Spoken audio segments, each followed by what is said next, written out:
Hello and welcome back to another episode of Fowler and Friends. Have you moved to a new state? Are you starting to hunt new land? Getting tired of the land you're currently hunting, looking at something new? Or something different? So that's what we're going to talk about today. I got 5 things you need to know when you're getting to a new location, a new piece of property, and I'll give you some specific examples throughout this episode for you. So let's get right into it. The 5 points we're going to touch on in this episode. First would be state rules or area specific regulations. Second would be your access points. Third would be the habitat that's there. Fourth would be the movement patterns of the game you're chasing. And 5 would be to find a mentor. So first off, your local destination rules, regulations. We all want to be on the right side of the law, and definitely don't want Mr. Green Jeans on our case. So it is imperative that we do find these rules and regulations and know these rules and regulations in and out. Most states have websites titled either Department of Natural Resources or Department of Environmental Conservation, and we want to make sure we are going to state-ran websites. These sites are kept up to date. They're the most informal that you can get the most current information from. No offense to Jimmy Bob's hunting blog from 2009, but I'm sure it's great and all, but it's definitely not up to date. So when we're going to do our research for the rules and regs, if you're having difficulty finding stuff online, try to find a conservation officer, Texas Ranger, State Parks Ranger, and they can definitely direct you in the right direction. So, and they're all a little bit different, and they all have a little bit different way they lay out their websites, the way they lay out their regulations. Some states are going more digital these days. You used to be able to just go buy or wherever you bought a hunting license or fishing license, and you could get the brochure or book that had all these rules and regulations in them. With the development of technology in the day and the age we live in, a lot of this stuff's going digital, online, apps. Colorado Parks and Wildlife, most everything of theirs is online. Wyoming Game and Fish Department, theirs is almost all online. You can still get booklets from both where you purchase your fishing licenses. New York is online and still providing booklets to the best of my knowledge at this time. Texas is doing things a little bit different. They're really heavy on the digital front. They have their own app. It's ran by the Texas Parks and Wildlife. Texas is a little bit different, and some of the other states you may be hunting in may be a little bit different too. Not only do you have to look at their general regulations, but if you're hunting Forest Service, you have to look at their regulations. If you're hunting Army Corps of Engineers, you have to look at their set of rules pertaining to specific parcels that you may be interested in hunting. And then you can narrow your searches down to specific rules pertaining to the specific game you're trying to pursue. Season dates, open closed areas, splits in seasons. Everybody does it a little bit different, so these are why we really want to make sure we're looking into the regulations and not assuming that because it's this way here, it's this way there, right? So, and then each species can have different regulations pertaining to the area in. Some areas allow doe hunting, some areas do not. Some areas will have point restrictions on bucks, some areas won't. Specific hunting hours, specific hunting methods. So all these things we really got to know, and it takes time, so do your homework. Make sure you are looking into all these little intricacies throughout their regulations and maybe any types of different areas especially when you're looking for public land access points. You know, a lot of this information is provided on these websites, and this leads us into our second point, which is public land and access points pertaining to public land. We should utilize the state resources that are available to us from any mapping and identifying access points that they provide specifically for areas on their websites in their rules and regulations. But we do have other tools in the bag to help us with this. There's plenty of apps out there. They're all pretty good. I'm gonna talk from the one I use the most and I have the most experience with, and that's onX Hunt. It's a great app. I've been using it for 6 years now. I really enjoy the app. They offer a free trial and multiple levels of packages for what you're looking for. I pay the $100 for everything. That gives me all the lower states in the lower 48 with all the different map layers that come with that. And it's an annual fee of $100, so it's not all that bad for me for the amount of hunting I do and the amount of moving around and different areas and places. I'm traveling quite a bit. I see something that might spark my interest and I can pull it up in onX and look at it. The map layers are crucial with that. They give you property boundary lines pretty close GPS wise. They'll give you basic landowner information, where if you want to dig deeper and try to get permission on private, you have a starting point there. They give you the names of the public points, so if you're doing some map study and you're like, oh, this looks good, you can click on it, it'll give you the name. It even has a link to the state ran website for it, so you can do a little more research and see some of those regulations that may pertain to that specific piece of property. And we can go on and on about onX, and I'll probably cover that in a different episode, especially with the multiple layers. You know, private land, public land. It gives you U.S. Service. It gives you Bureau of Land Management. It gives you National Forest.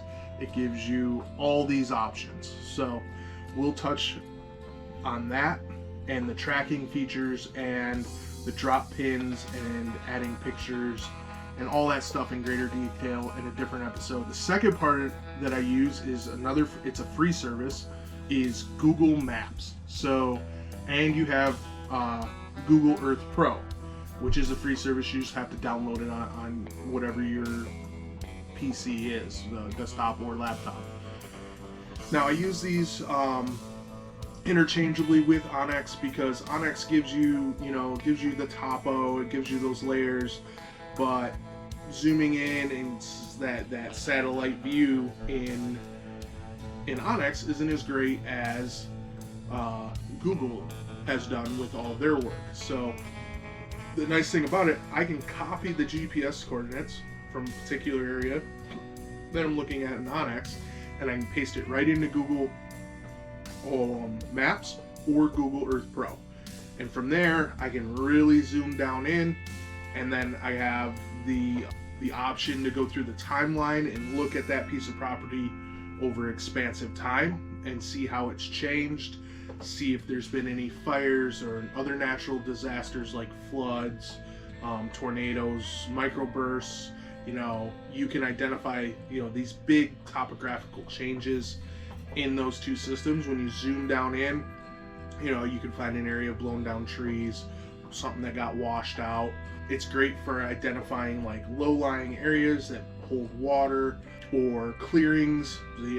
Say you're looking at a big section of forested area, and you can zoom in and kind of scroll around and find that clearing or that little opening that's going to hold different vegetation. So that this type of map work leads into our third point, which is habitat.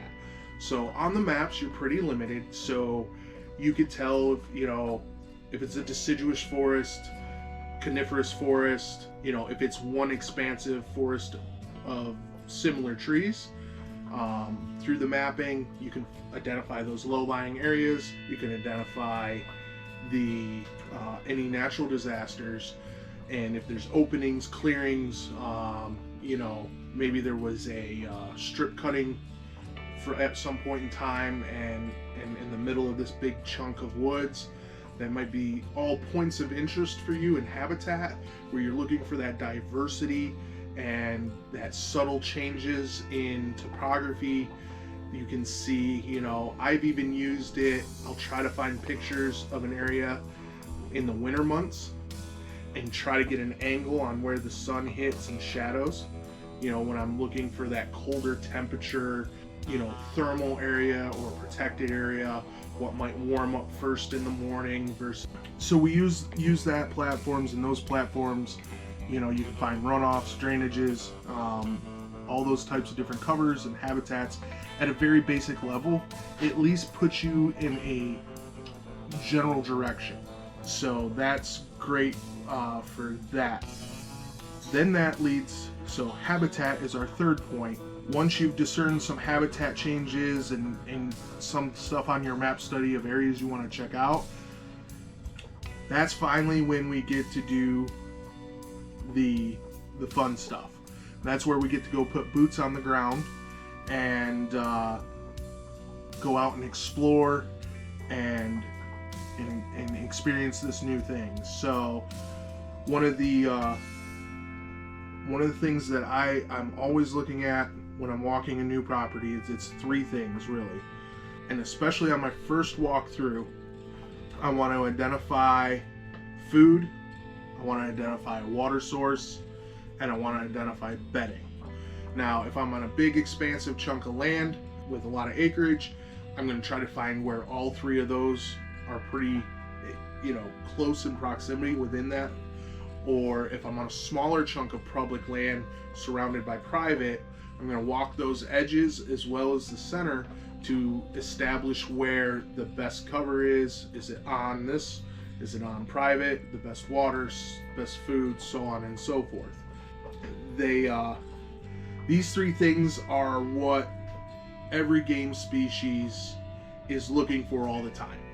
So if you can identify these three things and you can find these three things, that starts you in the right starting point.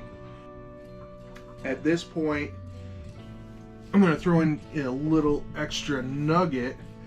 I'll go through, and part of my map study is I'll look up scientific articles written by colleges and other esteemed establishments in that state that I'm hunting in, and these are going to give me the basics of what I should be looking for. There's a lot of habitat study pertaining to wild game, so within your specific region or area, and it's going to help me dial into what I should be looking for. It's going to give me food sources, and then I may not be familiar with those food sources, so then I can learn how to identify them before I go. It's going to give me general range, population densities, habitual, say you're in a state like Colorado, it may be mammal migration and, things on that, where they'll give you specific, like, average elevations where elk may be hanging out at a certain point in time. There's other articles you can read too, but I really like to go to those scientific studies and those peer-reviewed documents and really dive into those and get to the technical nuts and bolts of the whole deal, especially when it comes to like the plants I should be looking at for food sources and bedding area and stuff. There may be something subtle, like a perfect example here in Texas is persimmon trees. Everywhere else I hunted, we didn't have persimmon trees. I didn't even know what a persimmon tree looked like. So finding persimmon trees at the right point in time of year when they're falling before they go to rot is a good place to identify a potential hunting area and figure out the rest of the puzzle with you've identified one of their food sources, you find several others, and then you can extrapolate where you think they're bedding and where the water is and how they may move through that area. You can find plant IDs online, and so if there's just like one or two, you don't want to go out and buy a whole book. You can print off a couple pages and maybe even laminate them so you don't ruin them while you're out in the field, and learn how to identify those specific ones, and then whatnot like that. Now back to the meat and potatoes. Depending on the state land you're hunting, I'll focus on like 100 acres, sections. So if I'm on a huge piece of land like we experienced out in Colorado and Wyoming, I'm going to break down, I'm going to try to identify a 100-acre chunk, and I use my maps to kind of draw those lines and then set waypoints and navigate to those. And I'm going to look at those 100-acre chunks individually. I'm not going to, you can't eat the elephant all at once. You got to eat the elephant one piece at a time. So I'll break these sections down, 100-acre sections, and I'll go out through early season scouting and during hunting season and kind of compile notes. I keep a journal with me at all times, so if I find something unique or I experience something unique or I see something that's obvious, I can write it down and kind of have a mental note and remember it, because you're experiencing so much out in the field. It's really just good practice. You have GPSs and waypoints and onX, and you can do stuff in that too. I'm just a little old school. I like writing it down. I'll draw maps and different things. It just really helps me concrete the mental image and the factual information in my head.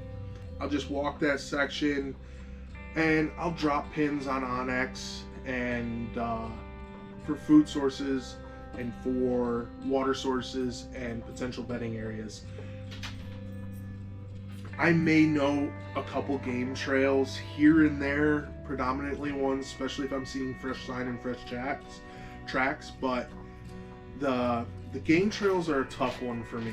There's so many variables to why a game species chooses a certain trail at a certain time that I found noting kind of where they are and paying attention to that stuff, but I really don't dial that in until either if it's an area I can run trail cameras in, which is a good way to record your trail activity is with trail cameras. Now keep in mind, if you're on public land, you do run the risk of them being stolen. You can get really crafty with it, put them up high, camouflage, things of that nature, get really crafty with it. But keep in mind, anytime you're doing something like that on state land, there's the huge potential for it to become missing and grow legs, walk away. So keep that in mind. So that puts us on to point 4. Movement patterns, which we just started to touch on.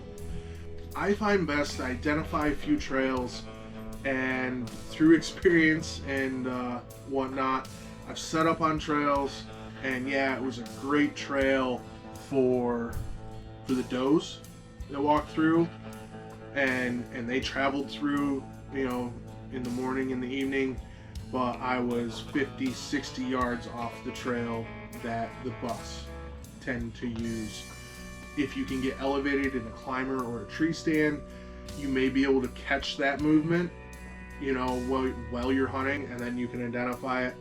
The only other way is to switch trails and hope you get lucky, which there's a lot of luck in hunting, and it can pay off for you. And then, or that third option of running trail cameras.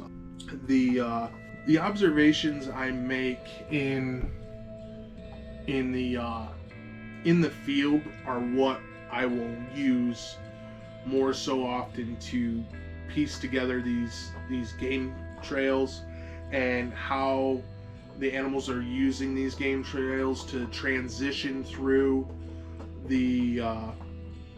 through that area between their food and their bed and their watering holes. That brings me on to our last point. And our last point is to find a mentor. And this has paid off for me tremendously throughout the years. Finding a mentor really, really helps either new hunters or seasoned hunters. Especially if you're a seasoned hunter in a new area. I happen to find mentors pretty easily. Whether it's a a coworker that I hit it off with, and we enjoy the same hunting activities or fishing activities. I have several of those throughout the years. I happen to make friends while I'm out hunting. Catching the old guys. If you can catch an old guy out at his truck or set up at camp and you know he's in a good mood and whatnot, you can learn a lot very quickly from those old guys. They have no problem sitting down and you know, chewing the fat with you. You know, they're a wealth of knowledge. They've hunted that area for, you know, upwards of 20-30 years. Some of these guys I've ran into, and as long as you're polite and you're respectful, they're willing to share a lot of information with you. You know, I like to get them talking old hunting stories. They have a tendency to loosen up a little bit with that, and you can get a lot of good, valuable information from them on their old hunting stories. You know, they're not going to tell you exact spots. You shouldn't expect exact spots or anything like that, but you know, they can tell you a lot about the average class of animal in the area. They can tell you about successful areas, you know, to explore with all the old stories of them and their buddies. You know, I talked to a guy here at the end of duck season for like 2 hours, and I talked to another group, same area, deer hunters, and I talked to them for a couple hours around lunch break, you know, and they all told me, you know, there's nice bass caught in this pond, or I got a deer over here, or I shot limits of ducks here in the 60s and 70s, and you know, they kind of tell you how it's maybe decreased or increased, and what they like about what the government's doing for the property and the land, what they don't like. You know, they'll tell you if the game warden's coming around a whole lot, if the game warden's not. You know, they're just full of knowledge, and if you can strike up a conversation with them, there's a lot to learn. I've picked up new techniques, areas to try, and I've never been steered wrong. I've never been steered wrong. You know, especially if you come in, you know, it's state land, it's a shared deal. But I understand the emotional attachment some of these guys have. They've been hunting it for 30 years. They brought their kids there. Their kids are growing up, right? It's still their pastime. It's still their passion. And, you know, most areas are big enough to spread out, and I don't have to be exactly where those guys are. So I'll strike up conversations, and I'll catch them in passings, and I'll kind of do my own thing in my own scouting, and eventually they bring you in, you know, a couple good encounters, even one good encounter. You know, I offer services like I'm young, really young compared to these guys, so I'm like, hey, I'm gonna be over in this area, away from them. If you guys get anything at all, just here's my number. Give me a call. I'll come drag it out for you. You're gonna have to gut it, but I'll drag it out to the truck for you. And maybe you can throw me a little piece of backstrap. You know, and just leave it at that. And I've had guys be successful and take me up on the offer, and I've had guys be successful and not take me up on the offer. And they're still, you know, independent and want to do the whole gamut. And it's just finding those mentors who really help you shorten your learning curve for a new area. And that same goes for even if you're paying for a hunt club. You know, go to the club meetings, meet those guys, have conversations with them, and whatnot. They can teach you a lot. Be friendly, and the benefits outweigh anything you can imagine with finding a mentor that has the local knowledge. Especially as public land hunters, you know, there's no reason for us to be up in arms or, you know, in super competition with each other to the point where we're nasty individuals. And you know, I have no problem sharing information about public land and other guys. I'm not a trophy hunter. Like, I'm not trying to guard a spot. You know, I always go off the beaten path and where I don't see nobody. And you know, sometimes I've even thought I was off the beaten path, and I've been within earshot but not eyesight of people, and then I go a little bit further. So learned quite a bit this year hunting in Texas. My first year hunting in Texas. I managed to find the pigs. I know where the pigs live. So hoping to get out there and get one of those here eventually. I had a couple opportunities that I botched, but I wouldn't have been able to do that so quickly within this year if it wasn't for running into these guys, scouting it and having these conversations, and going out and doing my method. I'm looking for the cover, I'm looking for the water, I'm looking for the food, and I'm trying to put myself in the best position to get to the goal of harvesting an animal. So I really appreciate everything, guys. If you like this stuff, please like, subscribe. I'm not going to bore you to death with it. And this is Fowler and Friends blasting off. Have a great evening.